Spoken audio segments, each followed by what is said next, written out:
नमस्कार विद्यार्थी मित्रांनो, आज आपण 16 जानेवारी 2016ला झालेला TET पेपर 2 जो 6वी ते 8वीसाठी घेण्यात आला होता त्यातील मॅथ्स विभाग सोडवणार आहोत. तर या विभागातील पहिले 10 प्रश्न मी प्रथमतः या व्हिडिओमध्ये सोडवून देणार आहे, कारण गणितं खूप त्यांनी मोठी घातलेली आहेत, लेंगदी आहेत, वेळखाऊ आहेत, त्यामुळे 10-10चा आपण गट करून ती गणिते सोडवणार आहोत. तर पहा, हा पेपर झाला होता 2 ते 4:30 या वेळेत 16 जानेवारी 2016ला. पहिला प्रश्न होता बघा, 16पेक्षा लहान 2 अंकी सहमूळ संख्यांच्या जोड्या किती आहेत? अट कशी आहे? 16पेक्षा लहान. 16पेक्षा लहान किती म्हटले? 2 अंकी. तर 2 अंकी म्हणजे आपल्याला 10 पासून सुरुवात करावी लागणार. ते 10 ते 16मध्ये किती सहमूळ संख्याच्या जोड्या मिळतात ते पाहायचं आहे. तर प्रथमतः आपल्याला सहमूळ संख्या म्हणजे काय हे माहीत हवं. तर सहमूळ संख्या म्हणजे काय? तर त्यांचा सामायिक विभाजक 1 हा एकच अंक निघतो त्या संख्यांना काय म्हणतात? सहमूळ संख्या असे म्हणतात. म्हणजे 1 व्यतिरिक्त कोणताही दुसरा सामायिक विभाजक त्या संख्यांचा नसतो. त्या संख्या एकमेकांच्या काय असतात? सहमूळ संख्या असे म्हणतात. तर बघा, म्हणजे त्या असतात, सहमूळ संख्या असतात. तर आणखीन एक म्हणजे काय? क्रमाने येणाऱ्या कोणत्याही 2 संख्या काय असतात? सहमूळ संख्या असतात. क्रमाने येणाऱ्या कोणत्याही 2 संख्या सहमूळ संख्या असतात. उदाहरण 1, 2, 3, 4, 2, 3, 5, 6 असं क्रमवार येणाऱ्या सगळ्या 2 म्हणजे क्रमवार येणाऱ्या कोणत्याही 2 संख्या ह्या काय असतात? सहमूळ संख्या असतात. तर आपल्याला सहमूळ संख्या म्हणजे काय समजलं. तर आता आपण जोड्या किती ते पाहूया. तर 2 अंकी म्हटलेत म्हणून बघा किती होणार? 10 ते 11 1, 11 ते 12 2, 12 ते 13 3, 13 ते 14 4, 14 ते 15 5. अशा प्रकारे आता यामध्ये 10 ते 16मध्ये मूळ संख्या किती आलेल्या आहेत बघा? 11 13. 11 आणि 13. तर ह्या 11 आणि 13 बरोबर पण जोड्या सहमूळ संख्यांच्या बनतात, कारण ज्या जोडीमध्ये सहमूळ संख्या असते त्या नेहमी काय असतात? ज्या जोड्यांमध्ये मूळ संख्या असते त्या सहमूळ संख्या असतात. उदाहरणार्थ पहा, इथे सविस्तर मी सोडवून दिलेलं आहे बघा. क्रमाने येणारे कोणत्याही 2 संख्या सहमूळ संख्या असतात. म्हणून काय झाल्या? 10 11, 11 12, 12 13, 13 14, 14 15 हे काय झाल्या? सहमूळ संख्या झाल्या. तसेच 11 13, 11 14, 11 15, 10 13 आणि 13 15 अशा ह्या किती झालेल्या आहेत? 10 जोड्या आपल्याला मिळालेल्या आहेत. तर आपले उत्तर काय राहील? पर्याय क्रमांक 3. किती जोड्या मिळाल्या? 10 जोड्या मिळाल्या. जर तुम्हाला सहमूळ संख्या म्हणजे काय सविस्तर जाणून घ्यायचं असेल तर तुम्ही नक्की माझ्या चॅनलवर पहा. सहमूळ संख्यांचा एक व्हिडिओ मी सेपरेट अपलोड केलेला आहे. इथे काही उदाहरणे घेऊन पण सहमूळ संख्या मी स्पष्ट केल्या आहेत पहा.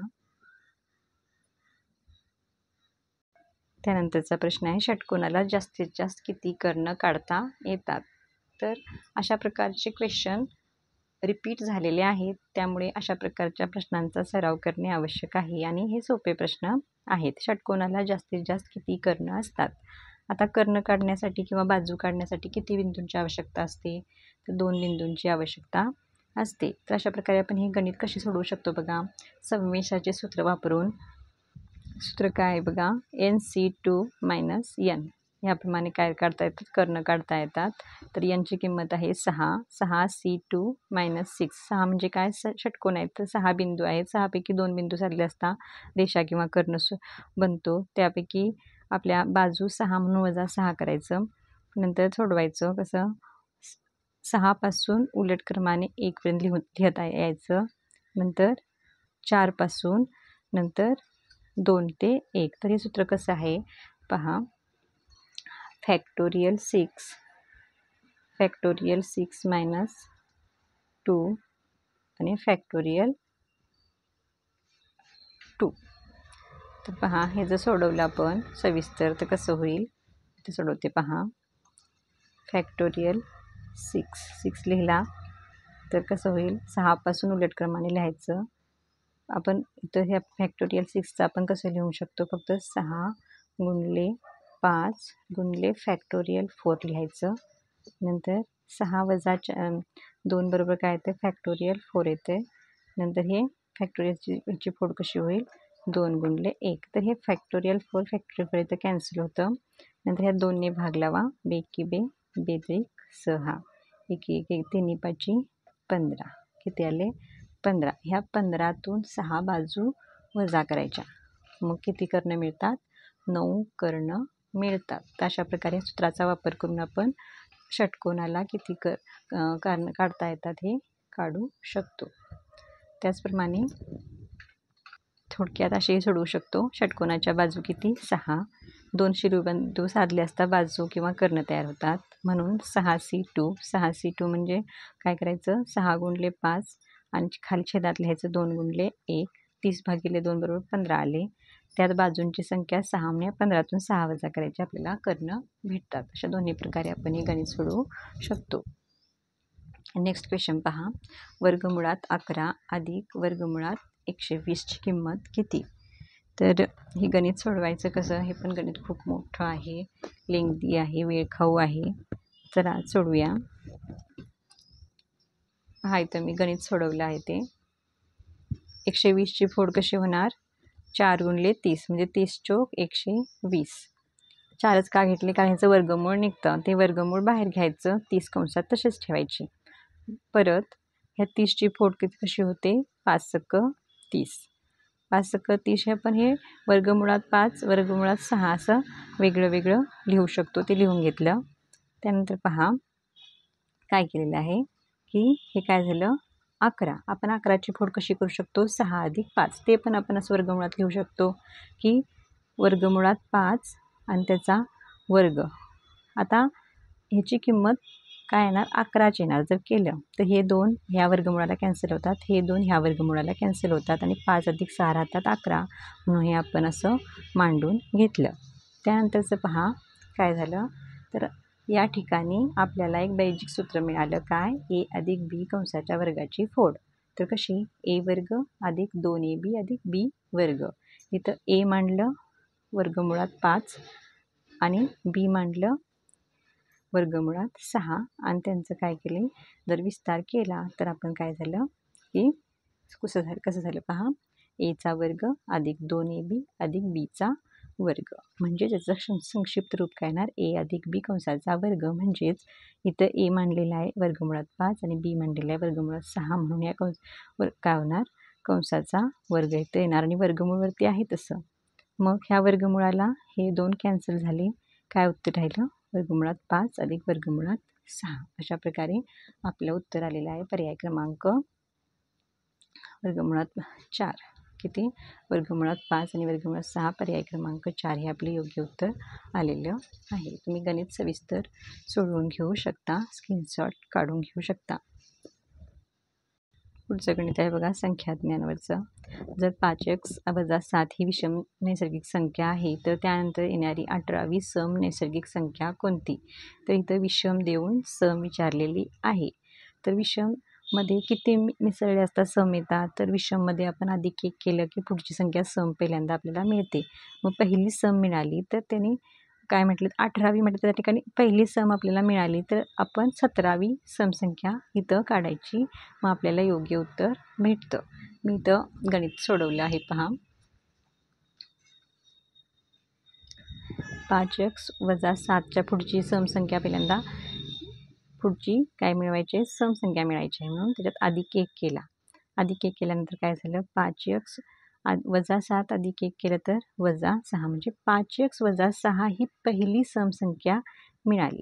पहिली समसंख्या मिळाली त्याच्यानंतर कशाच्या 5x वजा 7xच्या विषमसंख्येच्या पुढची काय मिळाली 5x वजा 6.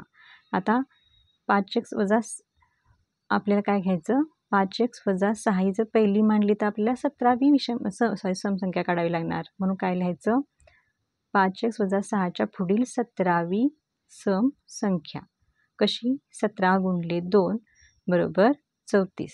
17 गुणिले 2 बरोबर 34. तर 2 गुणिले 2 का तर 2 2चा काय असतो फरक असतो.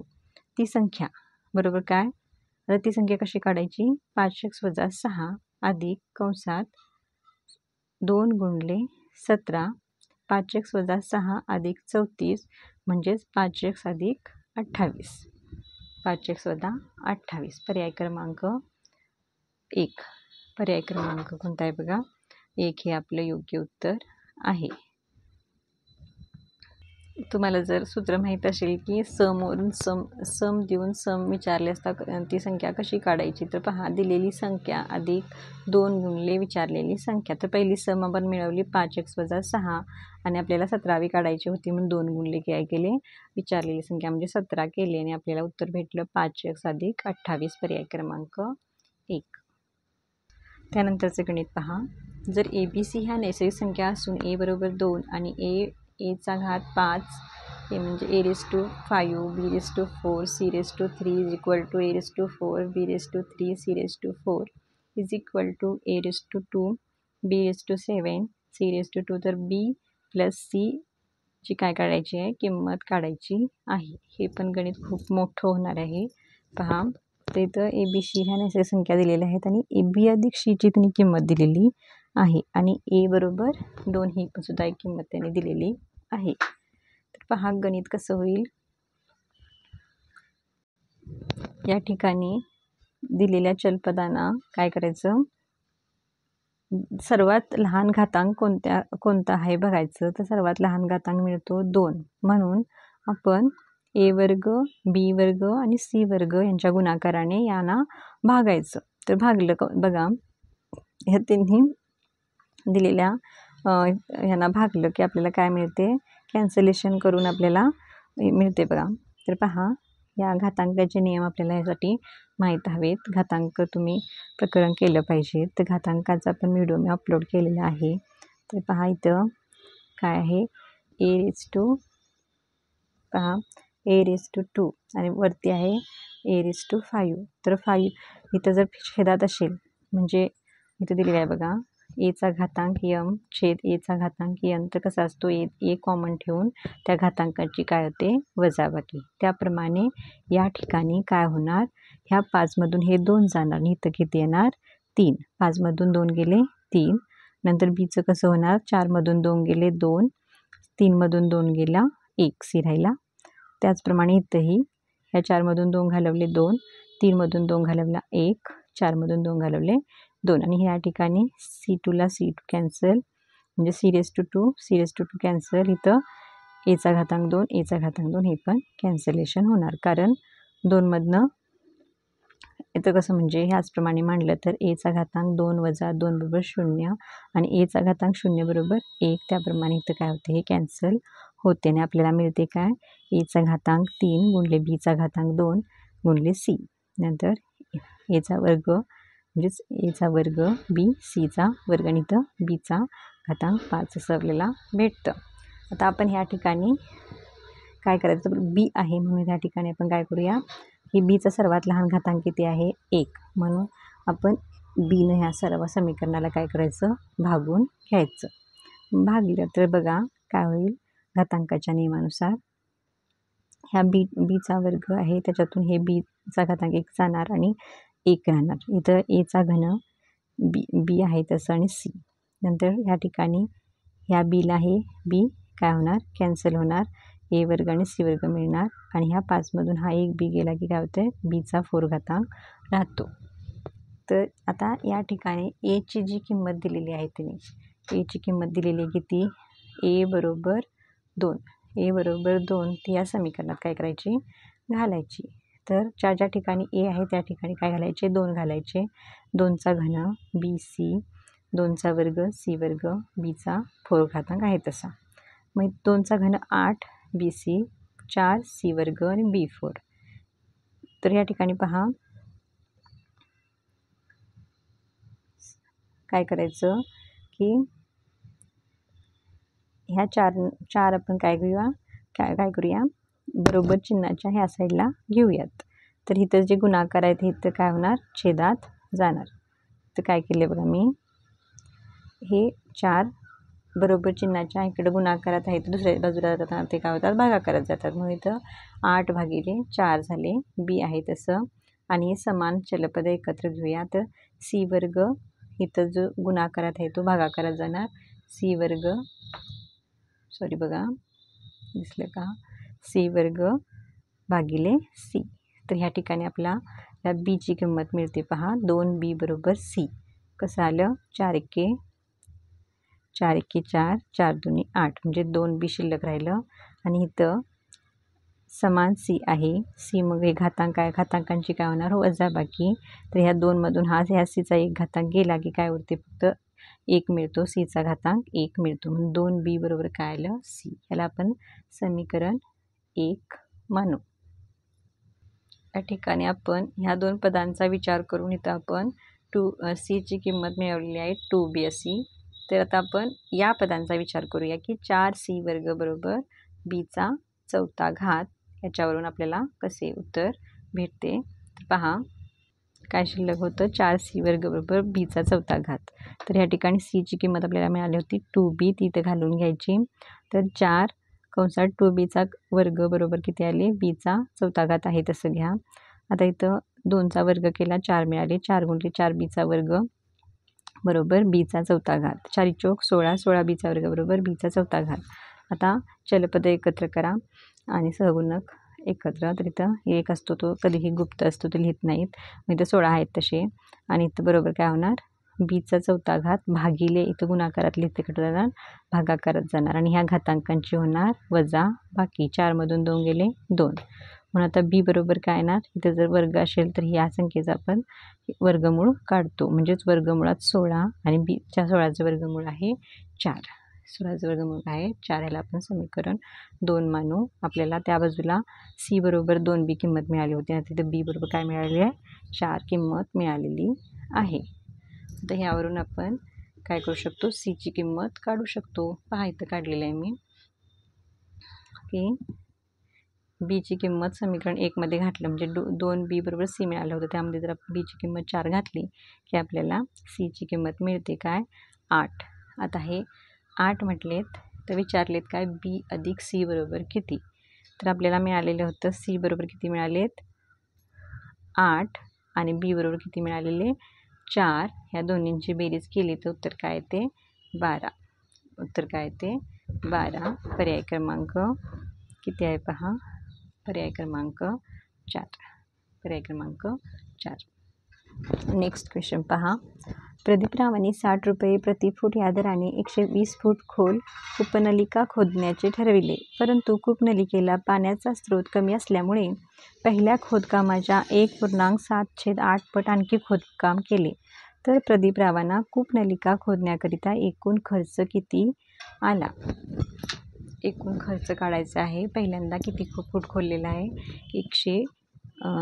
120 फूट प्रति किती रुपये दराने 60 रुपये दराने. त्यानंतर पहिल्या खोदकामाच्या 1.7/8 पट म्हटलेत म्हणून ह्या 120चे 1.7/8 काढून घ्यायचं. त्याच्यासाठी ह्या पूर्णांकयुक्त अपूर्णांकाचे अपूर्णांकात रूपांतर करायचे. 8 एके 8 अधिक 7 काय होतात 15. 15/8 करायचं. 120 गुणिले 15/8 करायचं आणि त्याची काय काढून घ्यायची किती फूट होते ते आपण पहिल्यांदा काढून घ्यायचं आणि त्याला ह्या 60ने गुणायचे. तर बघा कसे करायचे पहा 120 गुणिले 60 प्रथम किती खर्च आला 7200. त्यानंतर पुन्हा खोदकाम किती केले 120च्या 1.7/8 यांची कशी रूपांतर केली पूर्णांकयुक्त अपूर्णांकाच्या अपूर्णांकात 8 एके 8 त्याच्यात अंश मिसळला 15/8 झाले.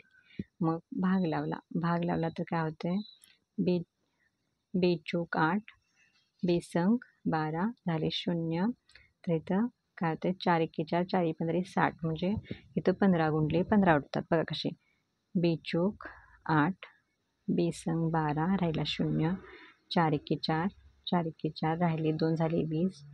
4 पंचे 20 म्हणजे अंशात आपल्याला काय मिळाले 15 गुणले 15 आणि यांचा गुणाकार येतो 15चा वर्ग 225 फूट.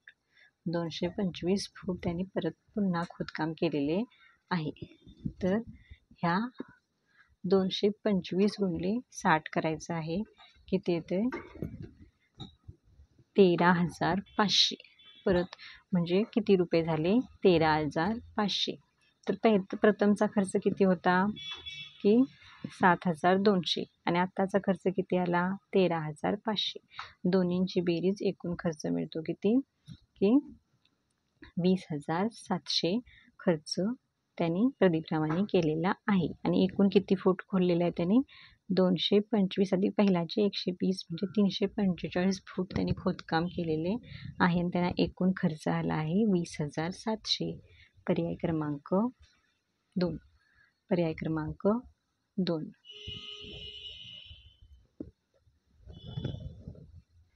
जवळजवळ 20 मिनिटाचा व्हिडिओ झालेला आहे.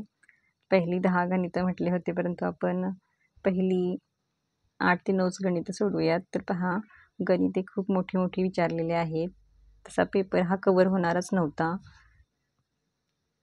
बघा 97 3x वर्ग वजा 7x वजा 20 या बहुपदीचा शून्य खालीलपैकी कोणता आहे. तर आपण ही बहुपदी कशी मांडून घ्यायची. 3x वर्ग वजा 7x वजा 20 बरोबर 0 आणि एक्सची किंमत काढायची आणि ती एक्सची किंमत पॉझिटिव्ह घ्यायची आणि आपलं उत्तर आपल्याला भेटून जाते. पहा 3x वर्ग वजा 7x वजा 20 बरोबर 0. आता 20 त्रिक 60. आता ह्या 60ची फोड अशी करायची की त्यांची बेरीज किंवा वजाबाकी किती यायला पाहिजेत वजा 7. तर कसं होईल 12 पंचे 60. 12 पंचे 60 तर मोठ्या संख्येला वजा चिन्ह द्यायचं कारण उत्तरात काय आलेलं आहे वजा आणि ह्यांची करायची वजाबाकी.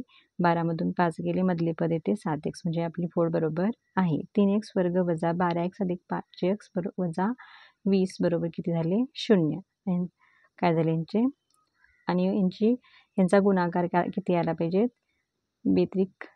बेत्रिक 6. 60 किती वेळा यायला पाहिजे वजा 60 म्हणून इथे वजा 60 गुणाकार येतो. पहा यांचा गुणाकार वजा 60 येतो आणि बेरीज काय ते वजा यांची वजाबाकी येते वजा 7. अशा प्रकारे आपली फोड झालेली आहे. तर आपण ह्याच्यात कॉमन काढायचं. आता 3x कॉमन काढली x वजा 4 ज्यातून अधिक 5 कॉमन काढली x वजा 4. तर हे जे कॉमन आहे ते एकत्र घ्यायचं x वजा 4 आणि कंसाबाहेरील एका कंसात मांडायचे. आता x बरोबर अधिक 4 आणि 3x बरोबर वजा 5. x बरोबर हे ते गुणाकारात आहेत ते छेदात जाणार म्हणजे भागाकारात जाणार. तर आपण ही किंमत इथे लक्षात घ्यायची नाही आहे. पॉझिटिव्ह मूळ त्याचं काढायचं आहे x बरोबर 4. हे आपले योग्य उत्तर राहील. पर्याय क्रमांक 3. पर्याय क्रमांक 3.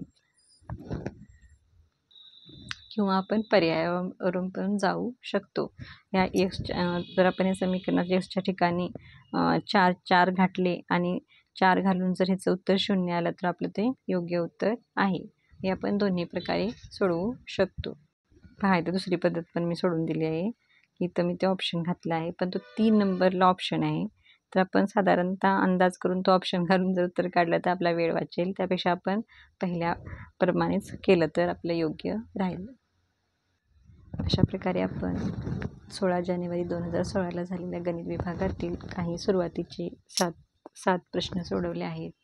तर पुढील व्हिडिओमध्ये मी पुढील 7 ते 8 प्रश्न तुम्हाला सोडवून देते. तर तुम्ही भाग 2 पहा आणि जर व्हिडिओ आवडला असेल तर लाईक करा, चॅनलला सबस्क्राईब करा, तुमच्या मित्रमैत्रिणींना शेअर करा. थँक्यू.